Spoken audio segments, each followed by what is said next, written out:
नमस्कार दोस्तों। आज के हमारे इस वीडियो में हम आपके लिए हरियाली अमावस्या की व्रत कथा लेकर आए हैं। एक समय की बात है, किसी नगर में एक राजा रहते थे। राजा के एक बेटा और बहू थे। एक बार छोटी बहू ने राजा के कक्ष में रखी हुई मिठाई खा ली और राजा के पूछने पर बोली कि यह मिठाई तो चूहे खा गए। चूहों ने देखा कि इस छोटी रानी ने हमारा झूठा नाम लगाया है, इसका सच हम सबके सामने लाकर रहेंगे। कुछ दिनों बाद राजमहल में कुछ मेहमान आए। राजा ने उन्हें अतिथि कक्ष में ठहराया।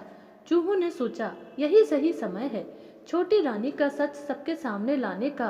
रात्रि के समय चूहों ने छोटी रानी के कपड़े ले जाकर अतिथि के कमरे में रख दिए।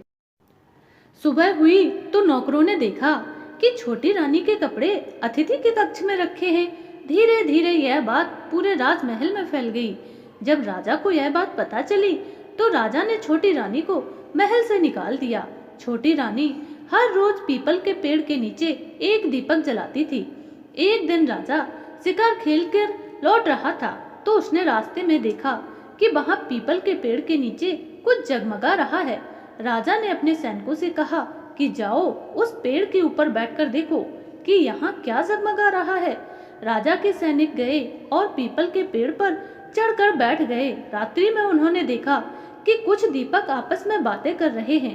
एक दीपक दूसरे दीपक से कहने लगा, तुम कहाँ से हो? तो दूसरा दीपक बोला, मैं राजा के महल से हूँ। छोटी रानी रोज यहाँ आकर पीपल के पेड़ के नीचे दीपक जलाती थी। आज हरियाली अमावस्या है लेकिन छोटी रानी नहीं आई क्योंकि राजा ने उसे महल से निकाल दिया है।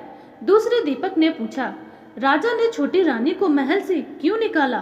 तो राजा के महल का दीपक बोला, छोटी रानी ने एक दिन राजा के कक्ष में रखी हुई मिठाई खा ली थी और चूहों का झूठा नाम लगा दिया था। छोटी रानी के सच को सामने लाने के लिए चूहों ने रानी के कपड़े ले जाकर अतिथि के कक्ष में रख दिए थे और रानी पर इल्जाम लगा। फिर राजा ने उन्हें महल से निकाल दिया। इसीलिए आज मैं सूना हूँ। सिपाहियों ने जब यह बात सुनी और महल में जाकर उन्होंने राजा को सारी बात बता दी। यह सुनकर राजा ने छोटी रानी को महल में वापस बुला लिया और छोटी रानी ने पीपल के पेड़ में दिया जलाने का अपना नियम फिर से शुरू कर दिया। सावन महीने में आने वाली हरियाली अमावस्या की यह कहानी आपको कैसी लगी? अगर पसंद आई हो तो कमेंट बॉक्स में लिखकर ज़रूर बताएं और प्लीज़ चैनल को सब्सक्राइब ज़रूर कर दें।